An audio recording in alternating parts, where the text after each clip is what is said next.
সুপ্রভাত বন্ধুরা, আজ হলো 9 এপ্রিল, 25 চৈত্র, 20 শাওয়াল, বৃহস্পতিবার।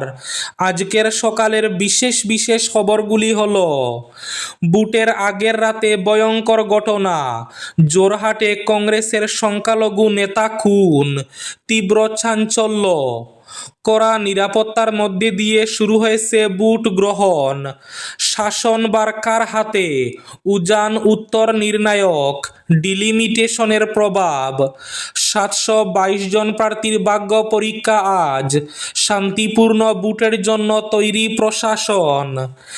আজ কাসারে 49 প্রার্থীর ভাগ্য নির্ধারণ, মহিলা পরিচালিত ভোট কেন্দ্র 400। আজ ভাগ্য নির্ধারণ শ্রীভূমির 4 কেন্দ্রের 47 জন প্রার্থীর।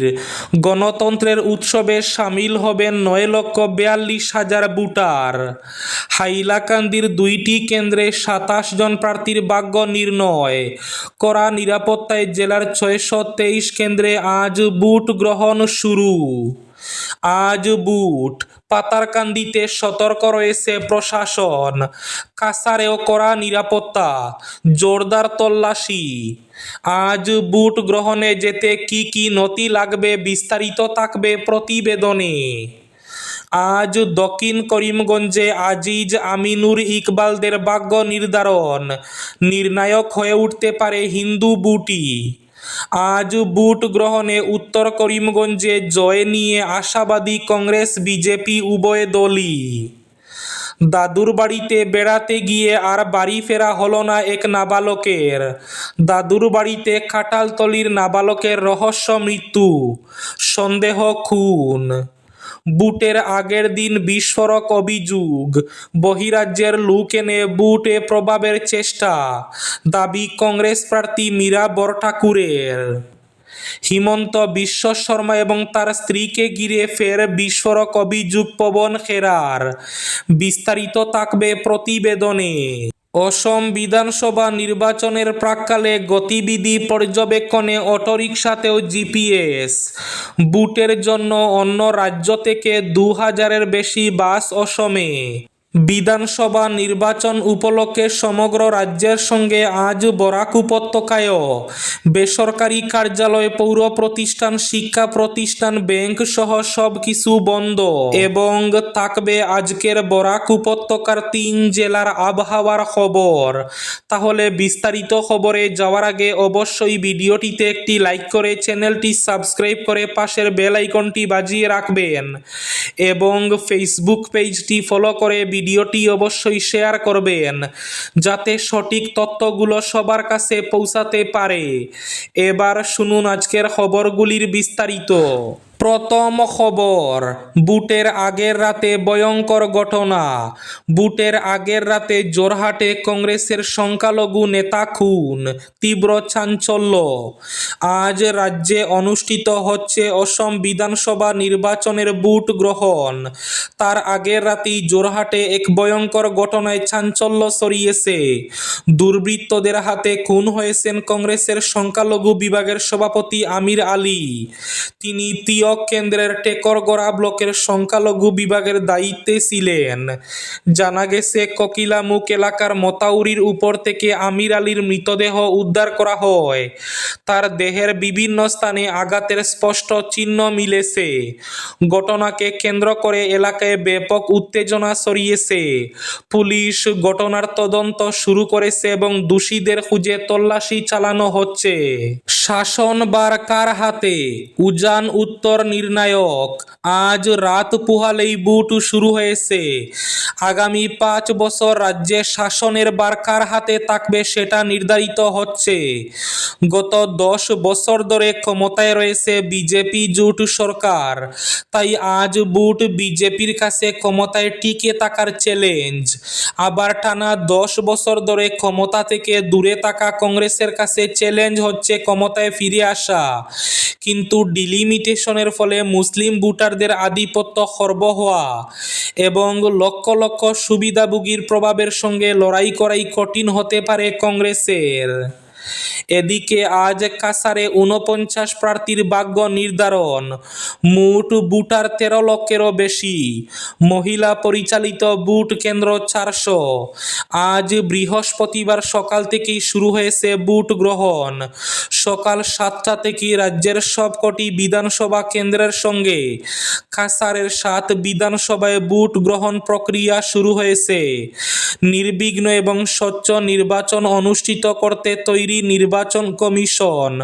প্রস্তুত কাসারের ১৭৩২টি পোলিং স্টেশন, এর মধ্যে ৪০০টি ভোট কেন্দ্র মহিলা পরিচালিত। এদিকে আজ ভাগ্য নির্ধারণ শ্রীভূমির ৪ কেন্দ্রের ৪৭ জন প্রার্থীর। গণতন্ত্রের উৎসবে সামিল হচ্ছেন ৯,৪২,০০০ ভোটার। শ্রীভূমি জেলার ৪টি বিধানসভা কেন্দ্রে আজ বৃহস্পতিবার ভোট গ্রহণের জন্য জেলার ১১৮৮ ভোট কেন্দ্রে বুধবার ভোট কর্মীর দল গন্তব্যস্থলে পৌঁছে গিয়েছেন। হাইলাকান্দির ২টি কেন্দ্রে ২৭ প্রার্থীর ভাগ্য নির্ণয়। হিমন্ত বিশ্ব শর্মা এবং তার স্ত্রীকে ঘিরে ফের বিস্ফোরক অভিযোগ পবন খেরার। দেশের রাজনীতিতে নতুন করে চাঞ্চল্যের সৃষ্টি হয়েছে অসমের মুখ্যমন্ত্রী হিমন্ত বিশ্ব শর্মা এবং তার স্ত্রী রিনিকি বুয়া শর্মার বিরুদ্ধে কংগ্রেস নেতা পবন খেরার তোলা একাধিক বিস্ফোরক অভিযোগকে ঘিরে। খেরার অভিযোগ প্রকাশ্যে আসার পরই মুখ্যমন্ত্রী হিমন্ত বিশ্ব শর্মা পাল্টা দাবি করেন, এই সমস্ত তথ্য সম্পূর্ণ ভুয়া এবং ভিত্তিহীন।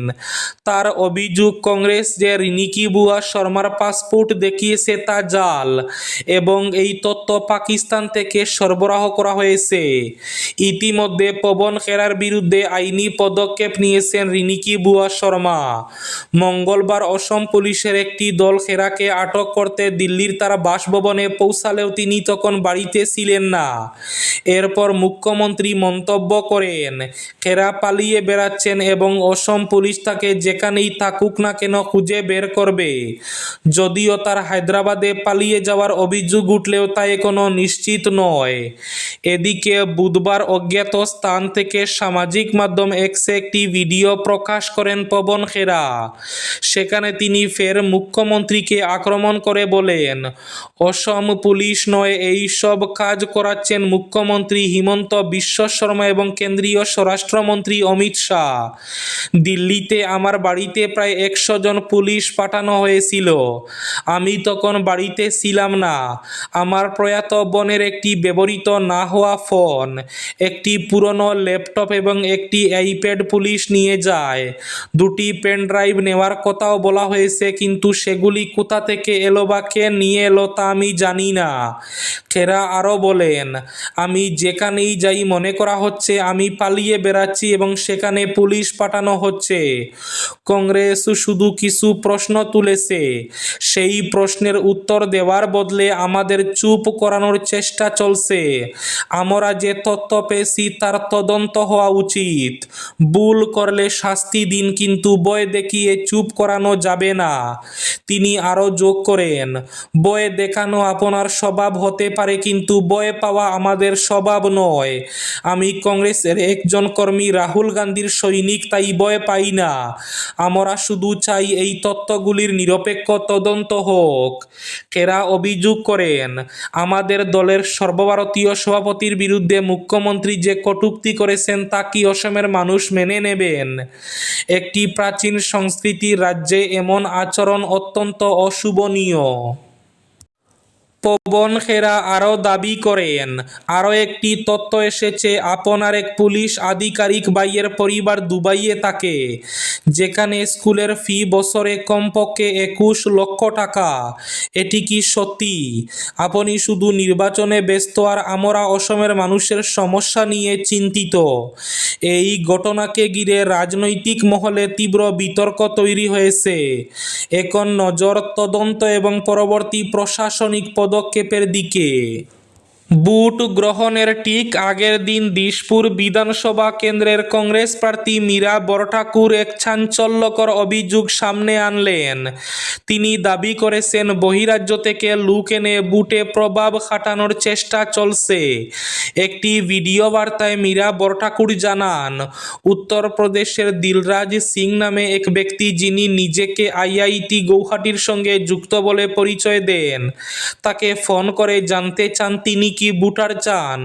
এমনকি ওই ব্যক্তি 4 থেকে 5 জন ভোটার জোগাড় করে দেওয়ার প্রস্তাবও দেন বলে অভিযোগ করেন তিনি। মীরা বরঠাকুর বলেন, আমি আশঙ্কা করছিলাম এমন কিছু ঘটতে পারে, আর সেটাই এখন ঘটছে। উত্তরপ্রদেশ থেকে একজন আমাকে ফোন করে জিজ্ঞেস করে আমার কি ভোটার দরকার। সে বলে সে কিছু লোক জোগাড় করে দিতে পারবে। তিনি আরও জানান, একই দিনে 3 জন ব্যক্তি তার বাড়িতে এসেছিলেন। প্রথমে তিনি ভেবেছিলেন তারা ভোট সংক্রান্ত কোনো কাজে এসেছে, কিন্তু পরে বিষয়টি সন্দেহজনক বলে মনে হয়। এর পাশাপাশি তিনি আগের অভিযোগও পুনরায় উল্লেখ করেন যে বিহার এবং উত্তরপ্রদেশ থেকে বাসে করে লোক আনা হচ্ছে। বিষয়টি তদন্ত করার জন্য তিনি সংবাদ মাধ্যমের প্রতি আহ্বান জানান। তিনি বলেন, আমার বিহার বা উত্তরপ্রদেশের ভোটের দরকার নেই। এমন ঘটনা কেন ঘটছে? পুলিশ কোথায়? তারা কি কিছুই দেখছে না? মীরা বরঠাকুর দাবি করেন, তিনি আগেই এই বিষয়টি তুলে ধরেছিলেন এবং এখন তার কাছে আরও প্রমাণ রয়েছে। তার কথায়, আমি অনেক দিন ধরে বলে আসছি, আর আজ আমার হাতে প্রমাণ এসেছে। দাদুর বাড়িতে বেড়াতে গিয়ে আর বাড়ি ফেরা হলো না এক নাবালকের। জানা গেছে, শ্রীভূমি জেলার বাজারিছড়া থানাধীন খাটালতলির কুর্তি বড়বাড়ি এলাকার বাসিন্দা আলী হোসেনের 14 বছরের মুখবধির ছেলে বিলাল হোসেন মায়ের সঙ্গে ত্রিপুরার চুরাইবাড়ি থানাধীন খেরেংজুড়ি এলাকার লক্ষ্মীনগর 6 নম্বর ওয়ার্ডে দাদুর বাড়িতে একটি বিয়ের অনুষ্ঠানে যোগ দেয়। কিন্তু মঙ্গলবার সকাল থেকে সে হঠাৎ করে দাদুর বাড়ি থেকে নিখোঁজ হয়ে যায়। পরে পরিবারের সদস্যরা তাকে বিভিন্ন স্থানে খোঁজাখুঁজি করে বিফল হন। শেষে এদিন বিকেলে উত্তর ত্রিপুরার চুরাইবাড়ি থানায় একটি নিখোঁজ ডায়েরি করা হয়। বুধবার সকালে দাদুর বাড়ির পাশের একটি পুকুরে নাবালকের মৃতদেহ ভেসে উঠতে দেখা যায়। এতে এলাকায় তীব্র চাঞ্চল্যের সৃষ্টি হয়।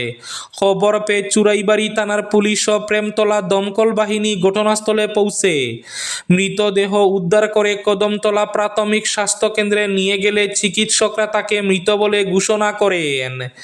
এদিকে মৃত নাবালকের পরিবারের দাবি, এটি কোনোভাবে স্বাভাবিক মৃত্যু নয়। শিশুটিকে পরিকল্পিতভাবে খুন করা হয়েছে।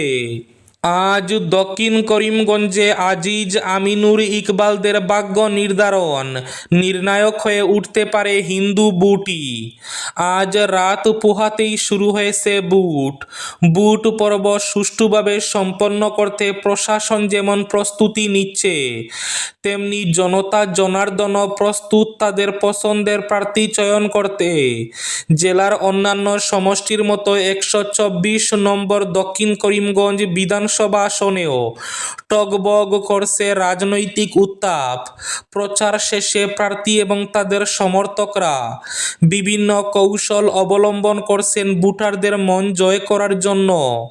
এখানে নির্দল সহ প্রায় 15 জন প্রার্থী থাকলেও মূল প্রতিদ্বন্দ্বিতা 3 জনের মধ্যে হওয়ার প্রবল সম্ভাবনা রয়েছে। নির্বাচনের দিনক্ষণ ঘোষণা হওয়ার পর থেকে এআইইউডিএফ প্রার্থী আইনজীবী শিহাবুদ্দিন প্রচারে জোর তুললেও ভোটের দিন ঘনিয়ে আসতে মূল লড়াইয়ে টিকে থাকতে পারেননি। যদিও তবে হাল ছাড়েননি তিনি, ময়দানে থেকে শক্ত হাতে প্রচার চালিয়েছেন। এদিকে আজ ভোট গ্রহণে উত্তর করিমগঞ্জে জয় নিয়ে আশাবাদী কংগ্রেস বিজেপি উভয় দলই। শ্রীভূমি জেলার 4টি কেন্দ্রই যাবে তাদের দখলে। আশাবাদী কংগ্রেস বিজেপি উভয় দলই। জেলার 4টি কেন্দ্রেই জয়ী হবে কংগ্রেস, দাবি জেলা সভাপতি তাপস পুরকায়স্থের। গণতন্ত্রকে শক্তিশালী করে তুলতে ধর্মনিরপেক্ষ কংগ্রেস দলকে ভোটদানের জন্য জেলাবাসীর প্রতি আহ্বান জানান তিনি সুষ্ঠু এবং স্বচ্ছভাবে ভোটদান পর্ব সম্পন্ন হবে বলে আশা ব্যক্ত করেন। বলেন, বিগত লোকসভা নির্বাচনে শহর সহ অন্যত্র শাসক দলের তরফে যে ত্রাস সৃষ্টি করা হয়েছিল, এর পুনরাবৃত্তি যেন এবার না হয়। অন্যদিকে জেলা বিজেপি সভাপতি সঞ্জীব বণিক জানান, কংগ্রেস সহ বিরোধী দল খাতা খুলবে না শ্রীভূমিতে।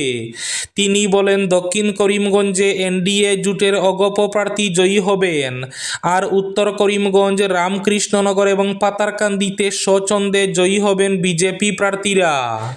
আজকের বরাক উপত্যকার 3 জেলার আবহাওয়ার খবর। আজও বরাক উপত্যকার 3 জেলার আকাশ একটু মেঘলা থাকার পূর্বাভাস। শিলচর কাছাড়ে আজ সর্বোচ্চ তাপমাত্রা থাকবে 26 ডিগ্রি সেলসিয়াস এবং সর্বনিম্ন তাপমাত্রা থাকবে 19 ডিগ্রি সেলসিয়াস। শ্রীভূমি তথা করিমগঞ্জ জেলায় আজ সর্বোচ্চ তাপমাত্রা থাকবে 27 ডিগ্রি সেলসিয়াস এবং সর্বনিম্ন তাপমাত্রা থাকবে 19 ডিগ্রি সেলসিয়াস। হাইলাকান্দি জেলায় আজ সর্বোচ্চ তাপমাত্রা থাকবে 26 ডিগ্রি সেলসিয়াস এবং সর্বনিম্ন তাপমাত্রা থাকবে 19 ডিগ্রি সেলসিয়াস। বিধানসভা নির্বাচনের জন্য বরাক উপত্যকায় আজ সব কার্যালয়, শিক্ষা প্রতিষ্ঠান সহ সব কিছু বন্ধ। বিধানসভা নির্বাচন উপলক্ষে সমগ্র রাজ্যের সঙ্গে বরাক উপত্যকায়ও আজ 9 এপ্রিল বৃহস্পতিবার সবেতন ছুটি ঘোষণা করা হয়েছে। 1951 সালের জনপ্রতিনিধিত্ব আইনের 135B ধারা অনুসারে রাজ্য সরকারের শ্রম কল্যাণ বিভাগ থেকে বিধানসভা নির্বাচনে সব যোগ্য ভোটারদের ভোট দান প্রক্রিয়ায় অংশগ্রহণের সুবিধা প্রদান করতে আজ 9 এপ্রিল সবেতন ছুটি ঘোষণা করা হয়েছে। এর ফলে 9 এপ্রিল সব সরকারি ও বেসরকারি কার্যালয়, গ্রাম পঞ্চায়েত প্রতিষ্ঠান, পৌর প্রতিষ্ঠান, শিক্ষা প্রতিষ্ঠান, ব্যবসা এবং বাণিজ্যিক প্রতিষ্ঠান সহ ব্যাংক, চা বাগান ও কলকারখানা ইত্যাদিতে সবেতন ছুটি থাকবে। এদিকে বুটে যেতে কি কি নথিপত্র নিতে হবে? আজ অর্থাৎ বৃহস্পতিবার রাজ্যে অনুষ্ঠিত হচ্ছে বুট। এই প্রথমবারের মতো এক পর্যায়ে অনুষ্ঠিত হচ্ছে বুট গ্রহণ। আজ 9 এপ্রিল যেসব নথি দেখিয়ে বুট দেওয়া যাবে এগুলো হলো: সচিত্র পরিচয়পত্র, আধার কার্ড, MGNরেগার জব কার্ড, ব্যাংক ডাকঘরের পাসবুক, আয়ুষ্মান ভারত স্বাস্থ্য বিমা smart card, driving licence, PAN card, NPR smart card, ভারতীয় পাসপোর্ট, পেনশন নথি, ফটো সহ এসব নথির যে কোনো একটি দিতে গিয়ে দিয়ে বুট দিতে পারবেন। এবার শেষ খবরটি, গতিবিধি পর্যবেক্ষণে অটোরিকশাতেও GPS। অসম বিধানসভা নির্বাচনের প্রাক্কালে পাহাড়ি শহর হাফলংয়ে এবার একটি ভিন্ন চিত্র দেখা গেল। সারা বছর সাধারণ মানুষের নিত্যসঙ্গী 3 চাকার অটোরিকশা এবার নির্বাচন পরিচালনা এবং প্রচারের ক্ষেত্রে গুরুত্বপূর্ণ ভূমিকা পালন করে যাচ্ছে। দুর্গম পাহাড়ি এলাকা এবং সরু আঁকাবাঁকা রাস্তার কারণে প্রশাসন থেকে শুরু করে রাজনৈতিক দল সবারই ভরসা হয়ে উঠেছে এই অটোরিকশা। এদিকে বুটের জন্য অন্য রাজ্য থেকে 2000-এর বেশি বাস অসমে। অসম বিধানসভা নির্বাচন 2026কে সামনে রেখে এক বিশাল লজিস্টিক প্রস্তুতির অংশ হিসাবে পশ্চিমবঙ্গ এবং বিহার থেকে 2000-এর বেশি বাস অসমে আনা হয়েছে। পরিবহন দফতরের এক শীর্ষ আধিকারিক জানান, এই বাসগুলো মূলত বুট কর্মী, নিরাপত্তা বাহিনী এবং নির্বাচন সংক্রান্ত বিভিন্ন সামগ্রী কেন্দ্রে পৌঁছে দেওয়ার কাজে ব্যবহৃত হবে। এই ছিল আজকের সকালের বিশেষ খবরগুলি। ভিডিওটি অবশ্যই লাইক করে শেয়ার করে দেবেন।